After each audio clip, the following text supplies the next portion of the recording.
Да, еще мы, конечно, очень волнуемся. Потому что сейчас здесь будет представлен тот результат, который с нашей точки зрения имеет статус результата от имени народа. И поэтому... Да, у меня. Сейчас передам. Прекрасно. Все, дали, говорят. Спасибо. Так же, как и наш проект, он живой. Мы, как обычно, вот Андрей Савич здесь присутствует, очень приятно, да, Андрей Савич? Любое произведение, которое пишется, да, когда человек, ты только представляешь, чем оно закончится. Поэтому мы не знаем, чем закончится вообще вот, действие, которое мы начали весной. Сейчас это идет продолжение. Мы на самом деле не репетировали, Андрей Савич, у нас не было возможности, такой времени, все сжато, ресурсов мало. Вот, но мы двигаемся. Поэтому прошу не судить строго. Да? Ну что, поехали? Нет, судить строго. Мы про это тоже расскажем. Можно будет это осудить. Если вдруг вы чего-то не услышите, мы даже придумали, как сделать так, чтобы то, что вы придумаете сейчас, чтобы оно появилось в столетнем плане развития. Но, так сказать, что к этому моменту зафиксировано, то зафиксировано. Просим вашего внимания. Итак, Ирина, группа жилищно-коммунальное хозяйство и благоустройство. Мы решили, так сказать, с тяжелой артиллерии начать. Пожалуйста, Ирина, твоя минута. Ютюкюнен Ильдархан, уважаемые участники ЖКХ. Итак, наша группа состояла из представителей Мунского, Кобейского, Сунтарского, Якутского, Хангаласского, Вербиловского, Алепинского, Нюрбинского районов. И через 100 лет не ЖКХ будем называться, а будем называться пока АСУХ. Это автоматизированная система управления хозяйством. Ага, что туда будет входить? Это, конечно, новые источники, искусственный интеллект, это закрытые переходы между домами, между соцобъектами и так далее. Это автоматизированная система мониторинга управления мерзлотой. Далее это квалифицированные кадры, это комфортные, комфортабельные, доступные дворы с кнопками управления. Это купол над населенными пунктами и городом, которые будут увлажнять воздух и по надобности будет запускать дождь. Это завод по безотходу, это транспорт, морозостойкий транспорт. Спасибо. Так, давайте следующая группа, давайте еще градус повысим. Образование. Варвара, пожалуйста. Добрый день, уважаемые друзья, уважаемые коллеги. Образование будущего – это первопроходцы, назвали первопроходцы с севера. Почему? Потому что мы должны быть везде первыми, а мы понимаем, что образование – это драйвер развития нашего региона. Что мы взяли здесь в основу? Была проблемная ситуация, которая говорила о том, что у нас слабая преемственность ступеней, у нас очень много проблем в образовании в части неразрывности ступеней в том числе, да, но еще у нас самое сложное, это когда у нас есть проблемы в образовательной части, когда мы не понимаем, что нам нужно и как идти. В этой части мы предлагаем вот что должно быть в основе образования, это воспитательная система, которая должна воспитывать гражданина, патриота, и в то же время мы должны понимать, что у нас должна быть национальная идея, которая воспитывается в школе. Да? Кроме этого, также в инфраструктуру мы внесли два понятия. Из-за того, что у нас все-таки случился ковид, у нас получилось, что онлайн-обучение стало превалировать. И в этом отношении мы подумали, что почему не может быть метавселенной образовательной системы всей республики. Причем для всех ступеней, для всех типов образовательных организаций. Кроме этого, физическое решение может быть это зональный инновационный центр развития человека. Да?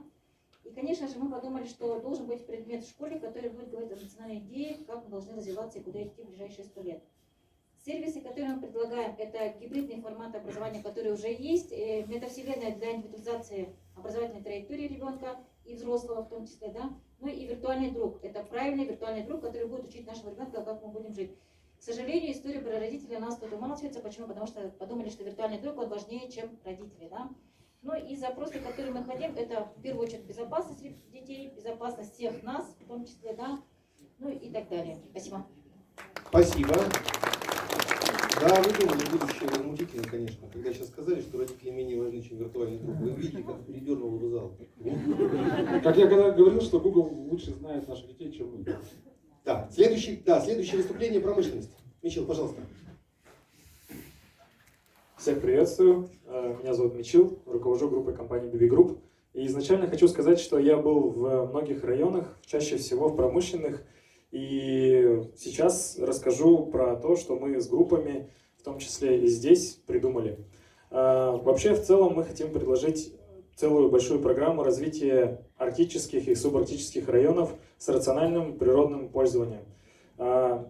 Здесь мы предлагаем использовать автономные различные энергоносители, которые будут посредством новых материалов использоваться в промышленности. Если мы сейчас говорим о добыче, допустим, различных новых сырьевых баз, то сейчас есть очень хорошее решение в виде новых материалов. Это графен, то, что синтезируется из графита, различные материалы, которые используются и в сфере энергетики, плюс еще и в компьютеростроении, и в солнечных панелях и так далее. Мы в целом разобрали комплекс этих решений. Я еще буду рассказывать про отдельную тему, вторую. От нас, от команды промышленности именно, мы разобрали большой сектор, в котором по сервисам и так далее указали, как это будет выглядеть в будущем. Я сейчас бы вам продемонстрировал, да, но так как работа очень большая, я это покажу в сборке вообще в целом. Чтобы вы представили, как это будет в будущем, я могу рассказать так. То есть у нас есть сырьевая база, которую мы добываем, она полностью автоматизирована. В комплексе это ведется в производственный центр, который работает совместно с научными организациями. И мы создаем очень много продуктов с добавочной стоимостью на основе новых материалов, также и всех исследований, которые здесь проводятся. Мы будем сотрудничать с различными институтами и вообще образовательными учреждениями, которые есть во всем мире. Будем центром притяжения новых кадров и новых компетенций.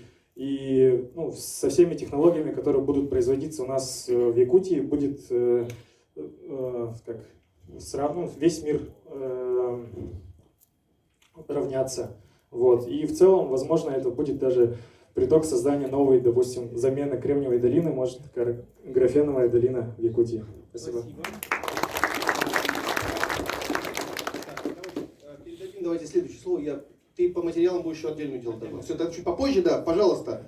Следующая группа управления территориями. Иван. Всем доброго дня.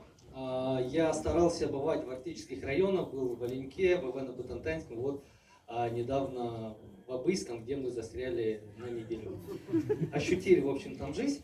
И, конечно, люди больше всего хотят закрыть базовые потребности, вплоть до занятия физической культурой. Да? Но при этом все равно получается посмотреть в будущее, помечтать. И, конечно, в этом мы тоже помогали им благодаря своим выступлениям. И сегодня, например, когда мы говорили про управление территорией, мы сгенерили такую тему, как Якутия, Новая Арктика. И для поднятия арктических районов, если вот именно про арктические районы, нужны специализированные, подготовленные команды развития, которые там помогут в управлении, в развитии территории. И как идея и предложение, это создать арктические полисы в виде таких населенных пунктов нового типа и формата. Это позволит апробировать и внедрить технологии нового порядка в строительстве, ЖКХ, энергетике и так далее. И все вот, и еще здесь про людей много говорили.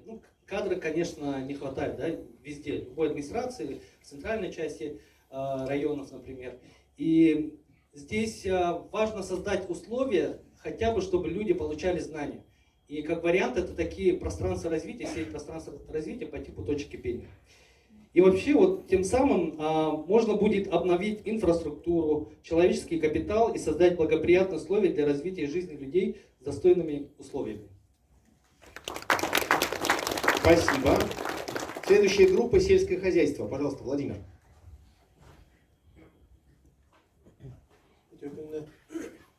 Меня зовут Владимир, глава Семенного Разгорного района. По работе в Абыйском районе, в Горном районе модератором, вообще по ситуации в селах, через 100 лет, наверное, нынешний уклад наш уже не будет существовать. Как бы мы не хотели сохранить наши села, некоторые села, наверное, исчезнут. И поэтому вот по сегодняшней работе в группе мне очень понравилась идея создания микрополисов в республике на местах с экономикой, где выгодное экономико-географическое положение. И эти микрополисы, в этих микрополисах будет существовать комфортная среда для проживания сельчан. Не только для сельчан, но микрополисы будут создаваться для того, чтобы снять нагрузку с городов. И эти же микрополисы будут логистическими хабами для групп районов. И вот как сказал Иван, важно, что в каждом микрополисе, в каждом селе были вот такие пространства коллективной работы, чтобы люди, сельчане, туда приходили, генерили свои идеи для развития дальнейшего развития села, и чтобы вот как сейчас, да, не было застоя в наших селах. Спасибо за внимание. Я хочу сказать, что, чтобы вы понимали, как команда формировалась, Владимир был участником нашей сессии в Горном районе, а после этого вызвался работать модератором. Собственно, они как раз Не, мы все знаем, что в Маграсах было в этом году, я там тоже работал, мы с Володей познакомились во время пожара. Так. Следующая группа. Да, мы с вами переходим к предпринимательству. Никифор, пожалуйста. Нет, вот, за спиной. Добрый день всем участникам. Меня зовут Никифор, фамилия Гусяров, я предприниматель в сфере ЖКХ и консалтинга. И мне по душе за честь рассказать про предпринимательство. Да? То есть предпринимательство через 100 лет это получается осознанное предпринимательство. Да? То есть это модное предпринимательство. Но если курсируя по также районам необъятной нашей республики, мы понимаем, что предпринимательство это так, не очень сильно развито. Да? То есть, и хотелось бы, чтобы предпринимательство для других районов было очень хорошо развито. Вот по участникам группы у нас сегодня участвовал Якутск, Усалдан, Кобяйский, Амиконский, Сунтар и Верхнемилюйский. Основные моменты, которые мы подметили, да, для инфраструктуры, понятно, да, то есть это быстрый интернет, который необходимо, чтобы он был везде, очень быстро скоростной, для того, чтобы могли все вот эти коммуникации, взаимоотношения. Транспортные хабы, которые необходимы, да, для того, чтобы сейчас очень много интернет-покупок, да, которые помогают, так или иначе доставлять, да. Плюс получается развитие, наставничество, да, развитие, получается, стажировки, развитие ГЧП, да, то есть государственно-частного партнерства, а также получается развитие финансовой грамотности и вообще предпринимательства всецело. И также информационных ресурсов в сфере форумов, экспо и вообще малой той или иной авиации, да, которая позволит нам так или иначе транспортировать те или иные ресурсы местной продукции и также других продукций. Также, как получается, предоставление качественных товаров и услуг для жителей и республики, и города Якутска. Спасибо. Следующая тематика – транспорт и логистика. Андрей. Здравствуйте, дорогие друзья. Нелегкая мне досталась тема, которая наверняка волнует каждого. Вы огромные, вы очень северные, у вас все очень дорого. У вас чертовски дорого все строить и фантастически дорого это содержать. Какие есть варианты? Да, забить и жить, как жили, сбежать. Нравятся вам эти варианты? Мне лично нет. В этом смысле один из основных проектов, про которые говорили районы, мы это назвали «Небо в небо». У каждого человека в отдаленных районах должна быть малая авиация. Приведу ровно один пример. В штате Аляска аэропортов больше, чем на всей Святой Руси, включая военные аэродромы. Мне кажется, так должно быть и у вас. А что необходимо для этого? Для этого необходимо объединение северных районов не только республики, но и других северных регионов, у которых такая же проблема с логистикой, как и у вас.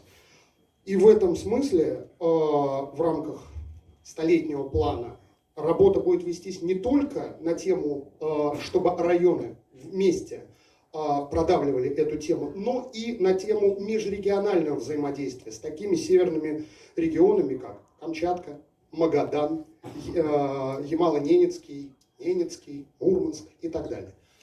Что можно делать еще? Да, мы посчитали, что, например, на этом в Нижнеколымском районе можно экономить в квартал 15 миллионов рублей. В квартал. А что можно сделать еще? Мы должны прийти к некоторому самообеспечению. То есть в северных регионах есть северный завоз, дорого добраться, помидоры по 1000 рублей. Ну и поэтому их покупают только на праздник. При этом внутреннее потребление, да, не так много нужно на район производить этого.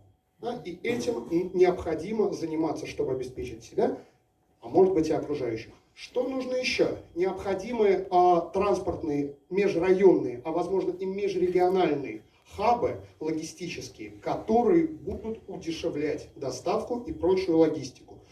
Ну и в конце концов, да, неизбежно заработает Северный морской путь, и поэтому северный завоз станет не двухмесячным, а в целом круглогодичным, что также должно этот сюжет удешевить. Со своей стороны мы можем сказать, что мы постараемся организовать вот работу между регионами для того, чтобы малая авиация пришла к вам как можно скорее. Спасибо. Спасибо. Так, зачем передать слово на новые материалы? Напоминаю, минута. Да, у нас продолжается тема новых материалов, но там мы смотрели именно в сфере автоматизации и вообще в целом технологического развития. Да? То есть после того, как мы сможем обеспечить себя хорошими, так скажем, продуктами с высокой добавленной стоимостью, у нас появляется очень много технологических компаний, которые могут обеспечивать определенные кадры, в том числе это должны быть кадры, которые будут обеспечивать их, как, допустим, если это роботизация, то айтишники должны работать именно над этим, а не именно то, что они промышленные задачи будут на себя брать, да. То есть появится несколько таких больших технологических компаний, которые будут вокруг всего этого держать, так скажем, целый аутсорс больших отраслей, в том числе и там строительство и так далее. То есть дома будут строиться через 3D принтеры, многие предприятия будут уже воспроизводить все с помощью там определенных роботов и так далее. И тут как раз мы потом перейдем тоже к другой теме, которую же скажет Мария. Это у нас освобождается очень много времени, да, и мы должны будем думать над именно как раз этим. Все, спасибо. Так, переходим к следующей теме — креативная экономика. Иван.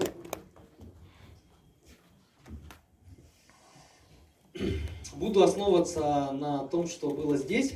Вот. Мы сгенерили тему якутские бренды на мировом уровне. И когда начали обсуждать, то многие говорили про людей, что вот каждый человек, он может что-то создать, и вот нужно вокруг человека думать, да. И говорили еще в целом вот про культуру, про народные промыслы, про традиции наши. Это нельзя забывать, и это нужно упаковывать в бренды. И что важно здесь, хорошее было слышно, это создать идентичную, креативную среду на всей территории Якутии, встроенную в мировое экономическое пространство. Да, на всей территории, получается, люди должны как-то креативить, и среда она способствует, должна креативной деятельности. Ну и переосмысление экономической деятельности жителей Якутии. То есть, если они какие-то действия совершают, то они должны как-то более креативной такой истории быть близки. И согласились с тем, что нужно сделать ребрендинг бренда, сделанного в Якутии, на From Якутия, чтобы молодые креативщики, они как-то под этим зонтичным брендом могли достойно как-то работать. Потому что не все соглашаются, я скажу так, не все соглашаются под брендом, сделанным в Якутии, молодые, такие достаточно молодые креативщики, да, предприниматели. Ну и создать группу амбассадоров креативной Якутии по России и всему миру. Спасибо. Следующая тема, мы потихонечку движемся к завершению. Следующая тема, развитие человека, индивидуальности. Майя. Приветствую всех участников. Я на самом деле очень рада, что у нас была такая тема, потому что когда мы говорим про образование, мы всегда говорим про детей, про молодежь, и зачастую забываем про себя. И в этой части хотелось бы действительно много и площадок, и каких-то мест встречи для профессионального развития. Так как мы проводим очень много времени на работе, это хотелось бы делать посредством корпоративной культуры на предприятиях. Такие массажные кабинеты, да? Да. Ну и что, и давайте тогда вот тематическое высказывание у нас будет сейчас такое завершающее. Оно у нас называется особым образом «Институт счастья». Ну да, Да, пожалуйста. Маша скажет, я Да. дополню. Добрый день. Так, Институт счастья, да? Но в нашем сообществе от создания Института счастья в нашей группе вот как раз именно высказались, да, именно Институт счастья не хватает. Вот философское счастье Хюге именно пришло из Дании, да? Счастье, вот мы как именно понимаем, да? Человек рождается, получает образование, потом идет работать и все, да? То есть в этом смысл, да, в чем именно счастье? Когда человек какой-то переходит в какой-то возраст, да, у него появляется кризисное состояние, да. Чтобы именно этого не было, нам нужно создать именно Институт счастья. Да, но я здесь дополню. На самом деле эта тема появилась почему-то именно в Амге. Да. Дело в том, что амгинцы сказали, что когда-то было исследование, вот, и что посчитали, что самые счастливые люди живут в Амгинском районе. Да? Вот, и это связано с чистой рекой, это с природой, с земляникой, естественно, да, вообще с тем, что там действительно прекрасная природа, да, и вот начали тему обсуждать понятие такое якутское счастье джол. Да, джол, это же счастье, и для каждого человека счастье свое, у каждого свое счастье.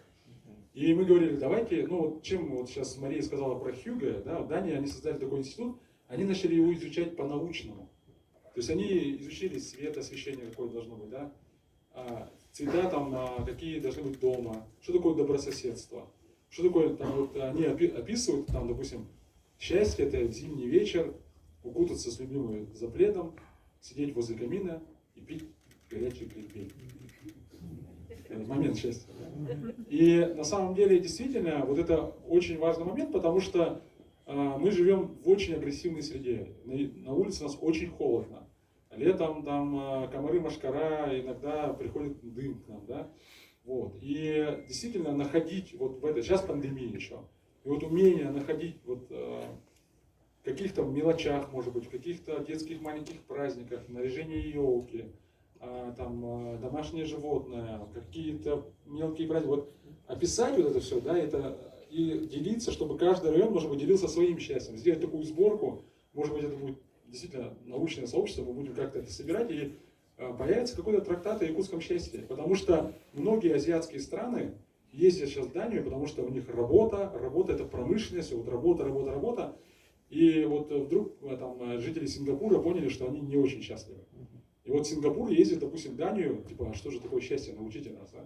Поэтому, может быть, в будущем, мы же говорим про 100 лет, мы сможем экспортировать, сами станем счастливыми, да, и будем его экспортировать и делать счастливым весь мир.